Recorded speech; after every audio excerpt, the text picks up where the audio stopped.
listener production. Hey there, before we get into this chat, this episode of The Weekend Briefing discusses addiction. Hey, it's Antoinette Lattouf with The Weekend Briefing. So my guest today, you might know him from his music presenting days on Channel V, or perhaps as the giver of roses to hopeful singles. Or maybe it's that he's the voice on Bondi Rescue. Osher Günsberg is a household name in television and entertainment, and in recent years he's become a real advocate for mental health, where he has very generously shared his struggles with a whole raft of psychiatric conditions, as well as alcoholism and more recently chronic pain. He's the host of a new documentary about living with chronic pain, which is out now on SBS. And in this chat, we explore his obsession with saunas. I ask him whether or not he Googles himself. And for the first time, Osher shares his views on the heartbreaking humanitarian crisis in Gaza. Later in the show, my always fabulous, always quirky producer Helen Smith joins me for the weekend list, and that's where we recommend what to watch, see, do, eat and listen to and everything in between. But first, here's my chat with Osher Günsberg.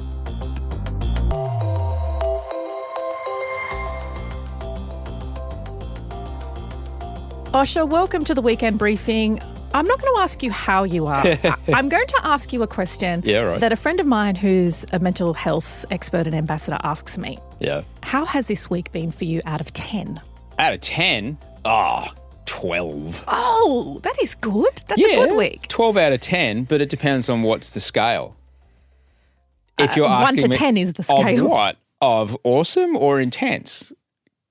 Because the scale is both. Okay. All right. The very nature of our universe is that it takes opposing forces to let any object.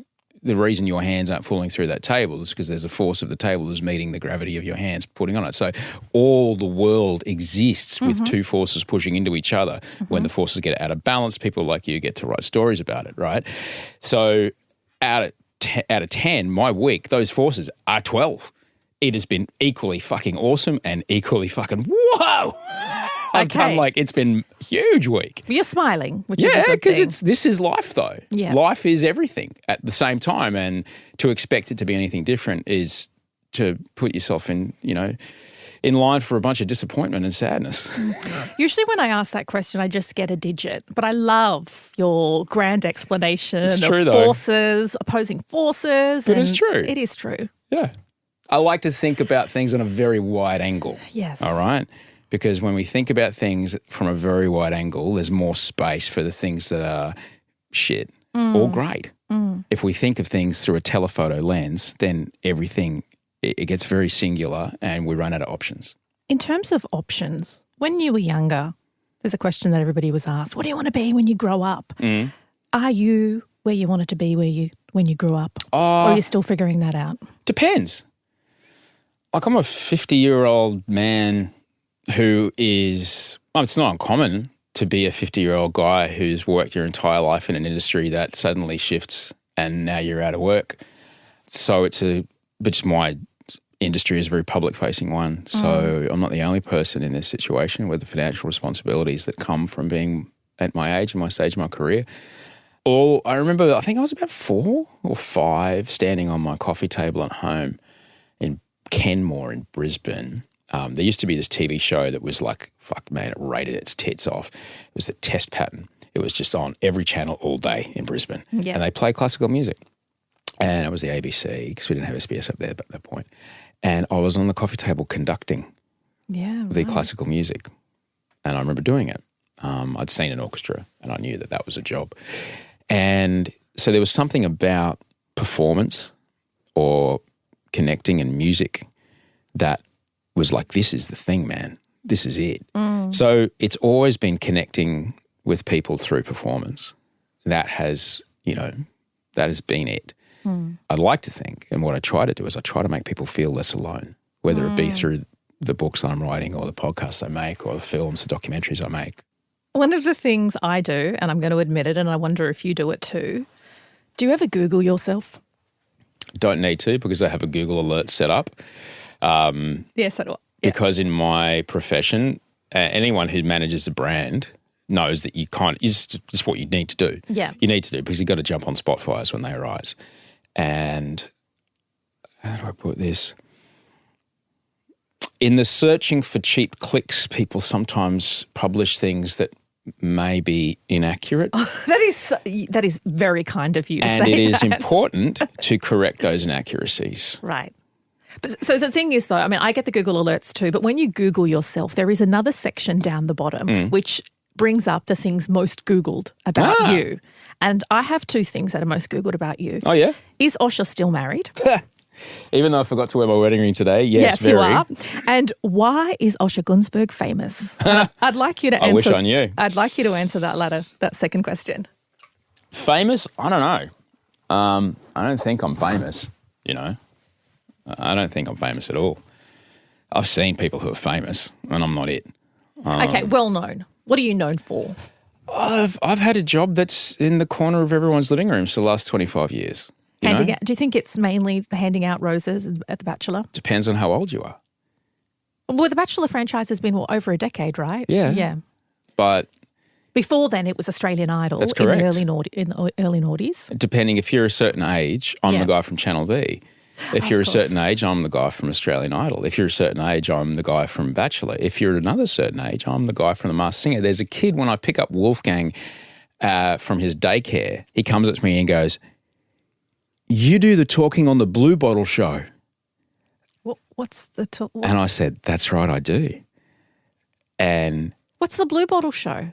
And so then yesterday I did the voice for him. I said, "Tonight on Bondi Rescue." And he goes, "Ah!" And his little head just went boosh. Yeah, right. And I just like, "Tonight on Bondi Rescue," because I know one of the kids' names are there. I was like, I'll make them up.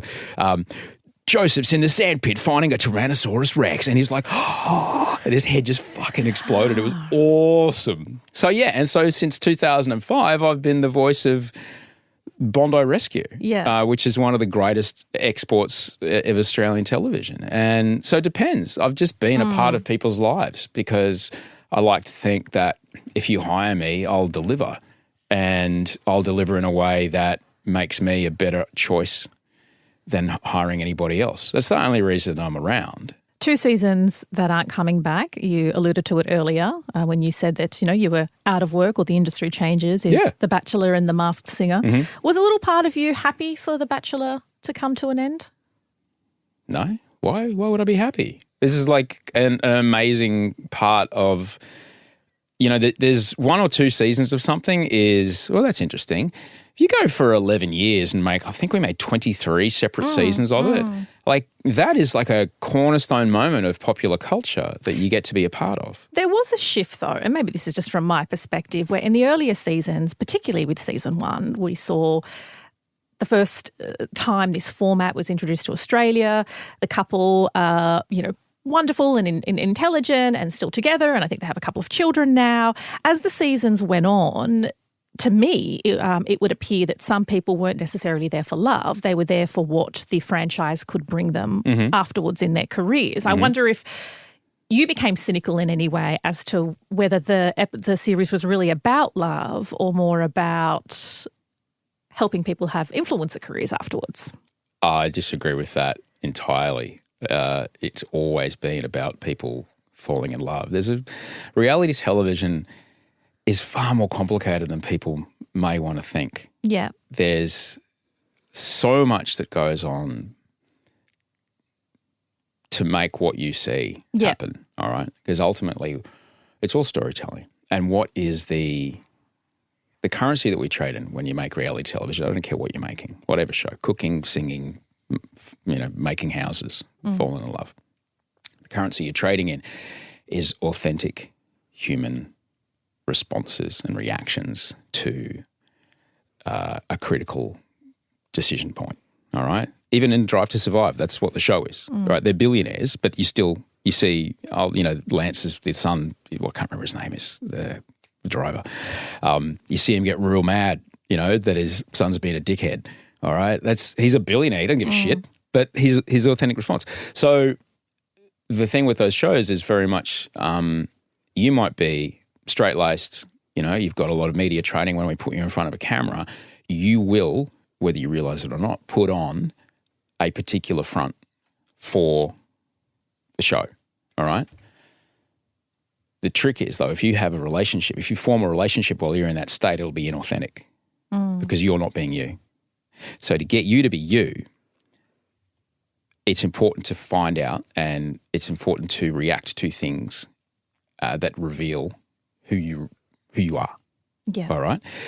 And sometimes that can be in as I mentioned earlier, in the opposing forces that bring all life to us, it can be on this side of things or it can be on that side of things. And so any reality show, I don't know, let's say a building show, for example, you've got, your 2 or 3 like hero couples and you're like, it's going to be one of them. It's always going to be one of them. Yeah. And then you see, the 24-year-olds from the Gold Coast and they've both got really shiny foreheads. They don't need them. They're 24, but they've got shiny foreheads and sleeve tats. You're like, hang on a minute. Well, they're not got to, what? Yeah. They're only there to make the other super straighty 180, we've been together forever couple, show on camera how they deal with a very confronting situation. And it's in that moment that we go, there is the content of who you are. And so that's why that the casting reality television is a very delicate mix. So if people are able to parlay whatever notoriety that moment in the sun, good for you. And that authenticity is no doubt aided and abetted by, at the roast ceremonies, a few drinks, because often people come in with certain personas and then after a few drinks you see those who are trying to, perhaps form alliances. What are you alleging, Antoinette? I'm just saying that everyone gets, if you have a front, you drop it after 3 drinks. It's not an allegation. It's the way things play out. This is one of the other great misconceptions about this. It's a workplace like any other.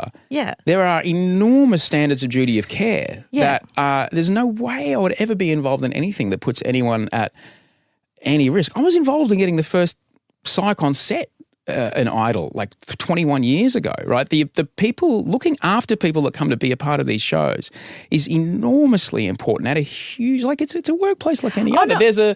There's a safety railing over there so I don't fall when I go down a little ramp. So there's RSA, there's everything, there's people, there's no way that happens. No, but you see them slurring their words at some point and being like, yeah. It's because it's 4 a.m. Okay, so they're super, right. They're super tired. They've been...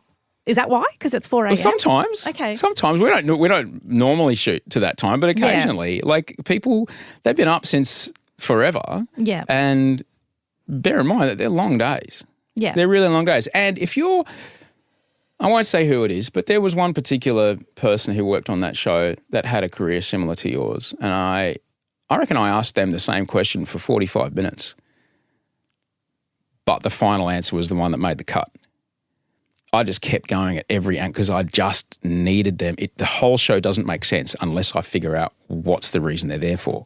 But because they had all these kind of defences up there, right? Yes. It was like, mate, people are not going to like you unless we get this thing. She, whatever, didn't understand. And it's happened more than once. They're like, I've got to get this actual authentic moment out of you because otherwise you're going to get written off. Yeah. And so I asked this person for 45 straight minutes, 27 different ways. About why they were there. About what it was that was missing in their life, essentially, and what it was that brought them to this, right? And when they finally got there, it was a beautiful answer. Yeah. It was like, I'm just so lonely. Right?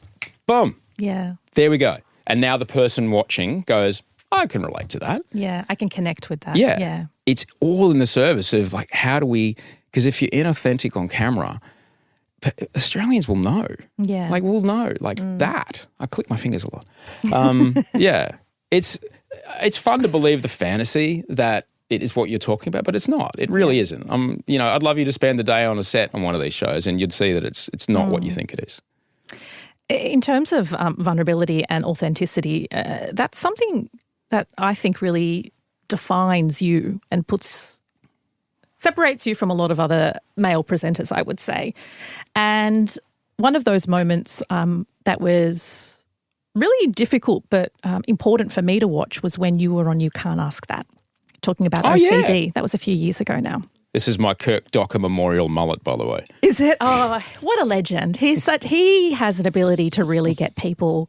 So Kirk Docker is the creator, I believe. He's the one that asked the question. Yes, he asked. And, I was in an episode of You Can't Ask That about postnatal depression, and I've never been more vulnerable. He's able to ask questions in a way that, as someone who's in the business of asking questions. But how many times did he ask you the same question? Often the same question in a few different ways. Exactly. What was that? So it's the same shit. Yeah, it's the same shit. What was that experience like for you? It was great. Like, as someone who makes TV formats and someone who interviews and has been interviewing people for 30 years now, he's very good at it. And I found it really fascinating. But yeah, it was great. I think it's really important that people, you can't be what you can't see. And people may have an idea of what complex mental illness can look like. And whenever I do a talk at a workplace talking about, mental health in the workplace, I show them a picture of me on season 2 of The Bachelor. I'm like, see that guy there? Yeah. All right. That's complex mental illness. That's a guy on 2 different kinds of antipsychotics dealing with, episodes of paranoid delusions, suicidality, PTSD, OCD, Yeah. And then I show them a picture of me on set at The Masked Singer and go, and there's the same guy who's now heaps better, but figured out, like, recovering alcoholic, someone who, is living with a very complicated chronic pain condition that, due to the aforementioned addiction, cannot go near any kind of painkillers, but was able to do so because there were systems in place. And that's me at work doing that with all those things, with a fucking leg hanging off. And yeah.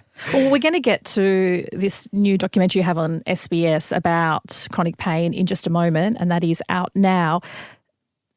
But before that, for someone who shares so much, and I do thank you for sharing so much about sobriety and mental illness and chronic pain, and I think all of those things are so important, as you say, to destigmatise and also go, hey, this is the face of it. It's a very regular looking face. Are there any moments, though, when you look back and think, maybe I shared too much? Fuck no. No? Why? No, there's a difference between oversharing and there's a difference between just letting people know that this is okay. There's a very big difference. When I needed to get sober, I didn't know it was possible. I grew up in Queensland, all right? We're going drinking. I'll bring my gumboots. Like, I didn't stop until there was vomit flying out of my nose. Like, that was it. We're going drinking. This is what happens. This is where we're going to. Yeah. There's no, we're just a couple, cheeky up. No. So I didn't know what sobriety looked like. I didn't know it was possible, right? You can't be what you can't see. And I'm only trying to give what was given to me, because then I saw someone who looked like Tom of Finland. You can Google that and have fun. And I was like, wow, you're a real person. Holy shit. And you're sober. Like, life of the party, amazing human beings. And I found his number eventually and I called him up and said, how do you do that? Because I can't stop this thing and it's destroying everything. And I think I'm going to fucking die. And he's like, oh, come to one of these meetings. I'll sort it out. I'll show you. And that was it. And so all I'm trying to do is give what was given to me and just try to perhaps make it okay and, just try to demonstrate that this is a part of what it is to be human as well, all right? That different brains exist within all of us and it's no more than, I don't know, I've got tennis elbow or... Or perhaps oversharing was the wrong way to frame it. How do you set boundaries about taking your role as a public figure seriously and realising that that comes with enormous responsibility and privilege. And I think, you're obviously using that to the benefit of many, but to go, there are some things I want to protect and keep for me. There's a line that, look, it's not a deposition, all right? I sometimes spend time with elite sporting teams and things like this to go like, this is what it is to speak on camera and this is what it is to protect yourself from, rabid fans who may have bet a shit ton on you. And they've put their children's, food money on the outcome of a game and now they're at you in a comment section. There's a level of which that I can talk about that is gets me to the point where there's a relatable intimacy to what I'm describing and yet I can still protect other people involved or protect parts of my history you don't need those parts of the story, all right? You don't need to know what was going on. You just need to know that, all right, so you had a real problem and you were going to die. All right, it doesn't care what that looks like. It can look like cask wine. It can look like vodka. It can look like, crushing up, over the counter of codeine, drugs and snorting. It doesn't matter. Yeah. It doesn't fucking matter. What matters is like, oh, there was a realization that things have gotten out of control. That's all that matters. And so that's what I say. As long as you can articulate to a point that is accessible, regardless. Like earlier when you only needed to say the words postnatal depression, people didn't need to know what was going on in your life. You don't need to say the depths of, when you realised you needed help, you're a strong, powerful woman. Like if you're anything like me, you're like, oh, I can fucking figure this out until you realise you can't fucking figure this out. Because you can't fix a sick brain with a sick brain. It's like trying to bite your own teeth. It's just ridiculous. It's like asking a fish what water is. Like, can't do it. Can't do it from the inside. People don't need to know what that point that was. And if people ask you, you're able to say, look, I often say, look, it's got to the point where it was no longer a choice. I couldn't choose it. You swear by saunas. Fuck yeah. What is it? I sit in there and like I've tried it recently and I'm like 4 minutes. Okay, it's 5 minutes. I could talk a long time about this, but I'll give you the very short version. Please do. So there's a country called Finland where there's 5 million people and 3 million saunas. Oh.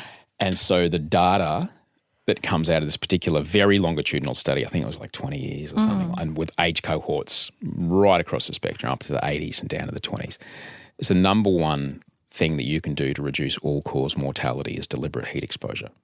Okay. Everything that's going to kill you has a less chance of killing you by deliberate heat exposure. Regular deliberate heat exposure. How regular? What does regular mean? Depends. Anything from once. I do it every day, but and the other thing that's also really. And for how long? I'm taking notes. So I do a thing called the Finnish cycle. Oh, do you go hot, cold, hot, cold? Absolutely. Okay. Absolutely. Okay. And I'm deliberately and safely exposing myself to discomfort and training myself and working on my ability to be with discomfort. All right. And so by, in a safe way, putting myself into an uncomfortable place and knowing I can handle it, literally training your ability to deal with discomfort, things that used to shit you and put you up into the part where you become dysregulated and either snap at someone or make a poor decision, that's now up here. And so that's the other really, really interesting thing. It's one of the things I learned from my pain psychologist. Now, on the sleep thing, hot, cold, finish on cold, all right? Because what you do then is so I will sit there it's a cold plunge. It's not an ice bath really because it's too expensive. But in the wintertime, as long as you get below 12 degrees, you get your body turns on a thing called the cold shock reflex. Is it a cold shower? As long as it's under 12 degrees, okay, it's fine. And what that does is so I'll sit there in the cold bath and I'll look up at the stars, and it feels like I've had a Xanax. It feels like, but this is all endogenous hormones and neurotransmitters being released in my body. I can stimulate the release of these things that just. I have mates come over. It's a great place to chat. I have mates come over and I probably shouldn't have driven. And, we'll give them a cup of tea and hang for about half an hour before they can drive because they're high. Okay. And it's only from stuff inside their body. And is it something you started to do to manage some of your own chronic pain? Absolutely. Okay. Yeah, we were making Bachelor, can't remember which season, but we were on the Gold Coast and the building. I've been in sauna since I was 11. Okay. When you go on holidays, you find it and you're like, ooh, what's this thing? But regular saunas, when we did Bachelor on the Goldie, there was a sauna in the building. And I started doing it every day. I was like, this is really good. When I got back before the second surgery, I would just sit in the bath every night as hot as it would go. So you had surgery for osteoarthritis. Did you have a hip surgery? Is that right? Yeah, in 2020, December 2020. And World of Pain is about chronic pain. As I understand, 1 in 7 Australians live with chronic pain. It's a lot. I think it's more than that. There's 3.5 million of us. It's a lot of people. A lot of people. And you speak to a woman with endometriosis. You speak to somebody who has had a leg amputated. I'm wondering from your own experience and conversations, when somebody has chronic pain, what the best kind of response is from somebody who doesn't live with chronic pain? Right. Because often it'd be like, oh, yeah, you've got migraine. Yeah, I get headaches sometimes. No. What it is that can be affirming or to make space for people with chronic pain? I think the first thing you got to do is believe them, right? And I say this because I saw it happen to me and you hear me describe it in the film. Some of the pain, not all of the pain, some of the pain actually was in my head. But there's a way that works that is to do with your pain system becoming dysregulated and a thing called amplification and a thing called sensitization, which starts to happen. And so it might not be caused by an accident or a surgery or something. And after about 6 months, your body's done all the healing it's going to do. And so the feeling you've got is the feeling you've got. That's the nerve endings in your shoulder, leg, abdomen, whatever, back, saying this is what it feels like when we move, right? Or if we're interpreting them as pain signals, catastrophic pain signals, we probably don't want to move. However, I got very lucky in that I was on a radiologist thing. Now, bear in mind, I've seen my wife when we were pregnant getting the most invasive, radiology exam you could ever imagine. So it's nothing compared to that. However, this radiologist was just jamming this probe into my right hip, and my doctor literally had to hold me down because I was sure that there's the nerve must have been nicked. There must have been something happening in the surgery that is causing my leg to feel like this. It's agonizing. I could barely draw a breath. And they spin the screen around. He's got that big trackball thing, going, no, it's actually fine. And the doctor's like, yeah. And then he points at it and he goes, look, there's nothing wrong with it. And it took me about 2 or 3 days to actually come to the acceptance that, the thing that I am so sure is causing me this agony isn't actually there. And it is in my head. What do I do about this? So I went to go see a pain psychologist, and she explained to me what sensitization and amplification are. It's essentially I was really lucky, Antoinette, in that I got diagnosed with PTSD, which I then learned cognitive behavioral therapy as a treatment. So I had early on, I was 26, when I learned that just because feelings aren't facts, just because I think it doesn't make it real. So I knew that, and to know that I should possibly look for evidence. And so when I need to get sober, I'm lucky I had this idea that, I can think about my thinking. This is lucky. So I knew that by the time I got sober. And, and then I started to check other people's brains and do, calling up my man had mentors me going, hey man, this is going on. This is what I think. And I'd just do what he told me. All right. I was sure that this plan of action was what I should do. So don't fucking do that. Just do what I tell you. And guess what? Everything turned out okay. So I knew to trust other people. And so then when I got really sick, I knew to trust my doctors, even though I nearly didn't. But I also did the exposure therapy to help me get off the antipsychotics. All right. And that's really, really hard.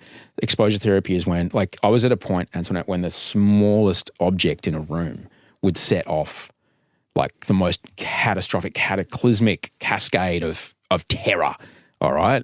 This glass was made in a kiln. There was fire. There was cold. The bottom of the earth would fall out from under me. I'd need to shit my pants. My hands would shake. So I knew that exposure therapy would help me through that.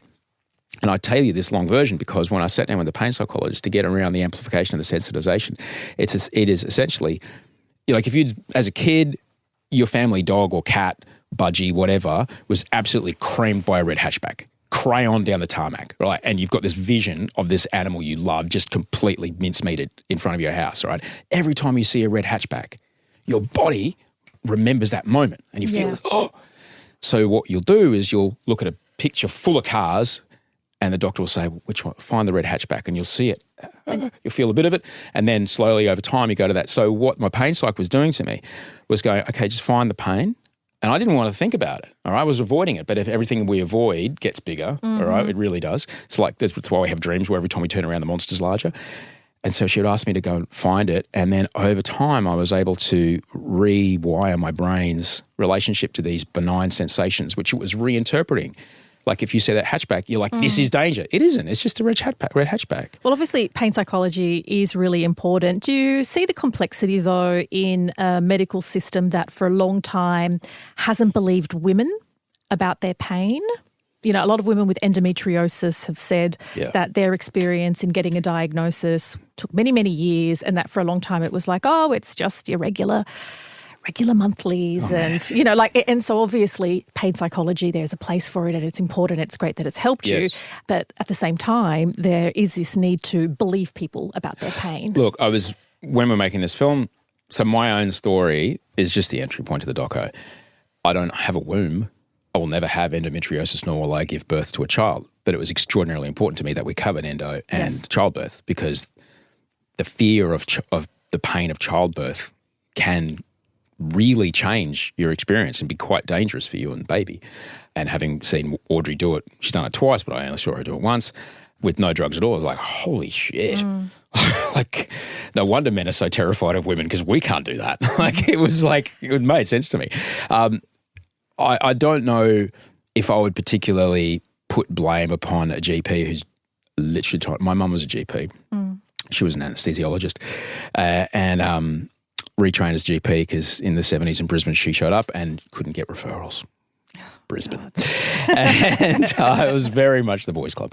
And so I saw what happened to her when the private practices started to get amalgamated into the big kind of huge, medical centres that we see now. The pressure to do 6-minute consults, 12-minute consults. In the same 40 minutes, you've got to be a paediatrician, geriatrician, dietitian, psychologist, wound care specialist, and you're just getting hammered. There's a waiting room full of people watching some terrible pre-recorded, welcome to medical TV, here's some shit, oh, fuck, hate it. And so they're under so much pressure, and the training they have is sometimes limited. And when it comes to something like endometriosis, I spoke in this film to the most esteemed doctor who treats women in these situations in Australia, and he's like, we actually don't know what causes it. We don't know. None of us know. None of us know why it's even there. And we're doing the best we can with what we've got. And so that's a particularly tricky one. I got lucky in that both my folks were doctors. Dad was a rheumatologist. And so I saw them advocate for themselves and I also saw them defer to expertise. All right. And so I got lucky with that. I got lucky to know that, hang on, with psychologists and things, like, you're great, but you might not be great for me. So I'm going to go find someone that is getting patient advocacy. Or it's like, I appreciate what you're telling me here. Like same with my surgery. It's like, I'm going to go and ask somebody else about this. Not that I don't trust you. I'm just going to ask somebody else because I just need some more options here. Okay. One of the true superpowers of our country, and if you spend any time actually living in another country that doesn't have the healthcare system we have, you will know that our healthcare system is right up there with our ability to just drink water out the tap and not die. It is fucking unbelievable what we have. The NDIS is part of that. No system's a perfect system, all right? Education, health, justice, doesn't matter. You do the best you can with the resources you've got to service the fattest part of the bell curve. There's going to be people on the edges that are going to get left out, unfortunately. No one will have the budget ever to make a perfect system. That's just the shit we've got to deal with. I really hope this serves as just a touch point that helps people with the language and the way that the systems can work and just a bit of perspective, because like we did with the first film, which is about suicide prevention, we made it for not only people who are suffering to go, hey, it's not just you, but also the people who love them and go, what's going on with my dad, mum, uncle, son, brother, daughter, sister, boss, child, whatever. So similarly, that's what we wanted to do with this as well. And I think I'm really proud of it. I'm so proud of it. The people that make it, Loon Media, they we made a fucking great movie, man.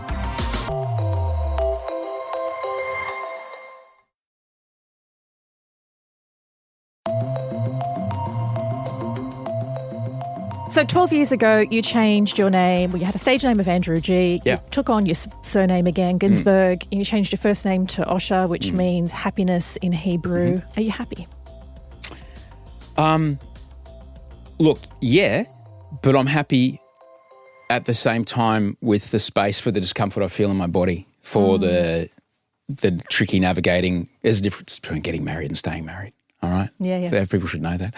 There's a difference between, the joy of parenting and parenting, okay? But you can't have one without the other. I have an equal amount of happiness and challenge, but that is life and that is a beautiful thing. So, yeah, I'm thrilled. I'm thrilled to be here with you today. I'm grateful that I get a chance to hopefully help people making this film. My final question, you've used your profile and your platform and your skills for so many good things in the mental health space, pain management. I'm trying to make up for lost time, Ashley. Speaking, even speaking up about being a father with your podcast. You were vocal in your support of the yes vote in the same-sex marriage plebiscite. You shared your concern about people the country voting no in the referendum. Yeah. There was this interesting, I remember 2022, a message from a bathtub in the lead up to the election. Oh, yeah. About change politics. So I have to ask you how you're feeling about the humanitarian crisis in Gaza, because that is something I haven't seen you talk about. Like any of the things you've just mentioned, humanity's at the centre of it, because we're all humans, all right? And we're all flawed humans. There's no perfect person. There's no perfect system. There's no perfect solution to anything. We can do the best with what we've got. I didn't, and I still don't, think that I really have anything to add besides recognising just the devastation of humanity that is happening, all right? It's absolutely terrible. And the only thing that we can possibly do, and the only thing that I have been doing, I truly disagree with the idea of, and I did, how come you're not saying anything? Because I don't think people want to hear what I have to say. I don't think... I mean, I do. Yeah, but... Because I respect you. I look and at things in your... a very wide angle, all right? Any time that we're looking at things in a sharp telephoto lens thing, we're not looking at what we actually need to look at. You absolutely have to see all of it. You have to be okay. As I mentioned when I sat down, you've got to be okay with the horrible parts and the good parts, because that is life. And there are horrible parts and good parts. I have heard or read very few conversations that encompass all of the horrible and good parts at the same time. And that is really unfortunate, because unless we sit down and speak about all the horrible parts and all the good parts, there is no way that we're going to get out of any of this, all right? And the same goes for Russia and Ukraine. The same goes for what's happening wherever, right? Yeah. Making a video that I put out on it, whatever. All I'm doing is making money for Musk or Zuckerberg, and I don't want to do that. I would much rather spend my time and energy supporting people I know who are well and truly on the ground, working very hard to find ways that they can hopefully just find a way to get the humans who are involved out of this okay and have a place that is safe. In terms of finding a big solution, I understand that. But I mean, in the immediate term, just to voice the maiming and harming of children and journalists and aid workers and peacekeepers needs to stop. Like, does that take a big picture view? Or when you just call for an end to the immediate human suffering? Why would you think?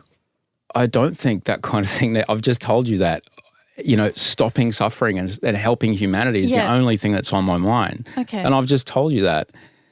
Like, it's just fucking horrific. Yeah. What's happening. We have to find a way. We've really got to start thinking about what it means for the wider picture of what's going on in our community, and just see people as humans who just want to. People are just trying to. Just trying to survive, man. Yeah. And it starts with just seeing the humanity in people and just trying as hard as we can. Yeah, I couldn't agree more. To not just destroy lives and trying to find a way out. Because, make no mistake, we've got to find a way out. We have to find a way out. Because whatever we're doing right now is really not working. This is what happens when people don't see each other's humanity and people don't talk to each other. This is what we're seeing. Yeah, all right? Absolutely. Start with seeing the humanity and then go from there. Because if we don't do that, then we're cooked. It is such a pleasure chatting with you, picking your huge brain and your equally big heart. Thank you, Osher. Thank you. Thanks for having me. Osher Günsberg, and his new documentary is out this week on SBS, Osher Günsberg, A World of Pain. Make sure you check it out. It is the best part of the weekend. It's the weekend list. It's for all of those times when you're aimlessly browsing on Netflix or Stan, figuring out what you're going to watch, or maybe you're wondering what food you should try, what to listen to. Rest assured, we're here to help. Well, here to help me is my always excellent producer, Helen Smith. Helen, what have you got in store this week? All right, my first recommendation is a bit random. It sounds ridiculous, but I promise I'm actually loving it. My friend Lilla introduced me to it. It's a self-care pet. It's an app. So it's called Finch.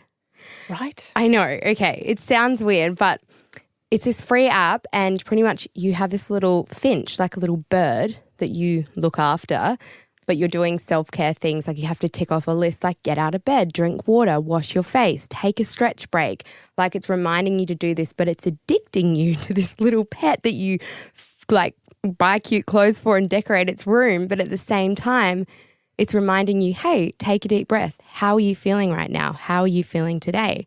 Yeah, and you have your real friends on the app. So I've got my friend Lilla, I've got Annalise, I've got Kira, and we can send each other hugs throughout the day and gratitude and to remind each other to drink water. And like, do you name the pet? Like, yeah, how my does the pet's called Honey. Honey. Okay, are you old enough to remember Tamagotchis? Yes, it's like a Tamagotchi, but it's a self-care Tamagotchi. Okay. And on Apple, the App Store, it's described as this. Ready? Meet your new self-care best friend. Finch is a self-care pet app that helps you feel prepared and positive one day at a time. Take care of your pet by taking care of yourself. And I've been doing this now for 20 days. So I'm on a streak. I'm on a 20-day streak. And you check in all the time? I check in to my pet every morning when I wake up because I'm like, yeah, I got out of bed. I've washed my face. Tick, tick, tick. And then I get little gems to buy outfits for it. Oh, my gosh. I know. Well, I'm glad it's working for you. But how it's so weird, but it actually reminds you to do things for yourself and you can customize it. So every Sunday I have to kind of do a reset of my apartment, like wipe the bathroom floor or vacuum or clean. And so it reminds you even... I've also got write down a few times a week people that make you feel confident, and it makes you reflect and be like, okay, so Antoinette made me feel confident this week, or, you know, my mum made me feel confident. Like it reminds you to do little things like that, which is, I love that. It actually is really sweet. And what type of animal is Honey? Well, I think it's a finch. I think it's just the bird. Okay. It has a little beak. Okay. But she's got a monster hat on at the moment, so she's kind of cute. I have a pet. I have a little dog and he makes me so happy and reminds me to take him out for a walk or basic things, or when I have to fill up his bowl with water, I give myself water. So, I mean, I guess that's the virtual version of having a pet without the cost and the responsibility. So I love that for you. Yeah. My recommendation is a little more old school because it's just a book. It's a regular book. It's called The Midnight Swimming Ladies Club. It's written by Faith Hogan and it's a story in a small town on the coast of Ireland. It's a story about grief, hope, friendship. It's fiction and it mainly focuses on 3 women and they all have their own personal dramas and problems, which all seem to wear off when they take their clothes off and jump into the ocean nude at midnight to swim and wash away their problems. It's really nicely written. And to be fair, everything is way too good to be true. But that is okay for me because I'm looking to be lied to. And I figure out if the way to happiness is to get nude and to go into the water, I'm going to buy that lie because that's what I need in my life right now. You can kind of see the inevitability of the ending early on. But again, I don't want to be guessing and I don't want any trauma and I don't want any sadness. I want everything to be happy and I want nudeness to be the answer. And I don't want my brain to work too hard. So there's a reason that Faith Hogan has sold millions of these fiction books worldwide. It's enjoyable. It's easy. I read it in 2 days. So if you're looking for a really lovely read in a coastal Irish town, Midnight Swimming Ladies Club is my recommendation. I love that. I love a good skinny dip. We all need one. That's right. It's like skinny dip for world peace, skinny dipping to solve climate change. I'm here for it. I love it. My next recommendation is also a bit weird. Okay. But you might have seen it on Spotify. It's the AI DJ. His name's DJ X on Spotify. Okay. I was really put off at first because he's like, hey, Helen, like, blah, blah, blah. And his voice is, I don't know what this... He talks to you He by talks name? to you. Okay. The first time he talks to you, but then every other time I don't think he does. And I'd be like, okay, that's enough. Don't say my name. Okay. But I really like this AI DJ. It shows me songs that I love and already listen to. It goes through my years of listening on Spotify. So it's like, here's some hits from, 2020 that you were listening to, or here's some hits from this, and it takes you back. But then it also shows you new songs that That's the are key, similar. right? Giving you new music. Yeah, it gives you new music that's either similar to what you're already listening to, or he'll be like, I'm just going to throw this out there and give you something random. And I'm like, okay. But he also randomly gives you little facts about the artist sometimes. Like, I was listening to Charlie XCX and he goes, that was Charlie XCX. She's British and Indian. And I was like, oh, okay. I was like, it's so random. Yeah. But I actually think it's kind of fun. Like, I put it on every morning when I go to work and I'm like, hey. And it's just a cool vibe. But it is a bit creepy at the same time because I'm like, this AI DJ is talking to me through Spotify. Yeah. Well, I guess it's just magnifying and playing back to you what you're already listening to. Yeah. I think the bit that appeals to me the most is kind of knowing the genres and the type of music you like and going, you're probably going to like this because and hey, I have. You have liked it. I found new songs that I like. Yeah, that's key because I find myself always listening to the same stuff that I like, which takes me to my recommendation because I can't stop listening to Fireboy DML. He's a Nigerian singer and songwriter, and I don't believe he has a profile or anybody listens to him in Australia. I happened to be in a cafe in Greece earlier this year and I was like, who is this? And he seems to have quite a big following in Greece. And so Playboy is one of the songs that caught my ear, but now I'm listening to all of his songs. He describes his sound as Afro life, and I'm just going to play a little bit for you to get a sample of what he sounds like. Girl, don't flex with the boy, your body is a thing. She wanna roll with the man, then when I drop, you know it's an anthem. Oof, girl, you wanna play with a big playboy like me. Oof, girl, you wanna play with a big playboy like me. The music just makes me happy. It makes me bop around and I really like it. And I did a little digging to be like, oh, is just this someone that I've just discovered and nobody else knows? But in late November, his song Coming Back For You was included on the Black Panther Wakanda Forever soundtrack. Cool. So I can't say that I discovered him because he's on the soundtrack of a very big international movie. That's like when you thought you discovered Ray. And Olivia Rodrigo. Yeah. I was like, I have just... And you were like, no, babe. And I was like, yeah, no, I know this. But check out Fireboy DML. So many good tracks, really fun. And I'm happy for you to tell people that I discovered him and that you heard about it from my me. light, so I'll say you have. So many recommendations for you. You can have a virtual pet. You can have an AI DJ. You can have some chick lit where the ending is very predictable but very lovely. Or you can listen to some music that was perhaps discovered by me or the Black Panther Wakanda soundtrack. That is it for this week. Thanks so much for being with us and tuning in. It is always a pleasure. If you want more of the Weekend Briefing, you can find us on the Listener app. Download the Listener app in the App Store. Follow us there. Otherwise, follow or subscribe wherever you get your podcasts from. And while you're at it, give us your thoughts and a rating and review for this interview with Osher Günsberg. And you can review and rate every episode. We will be back Monday morning where the team will have the latest headlines straight to your headphones along with a deep dive. Stay safe, everyone, and catch you next week.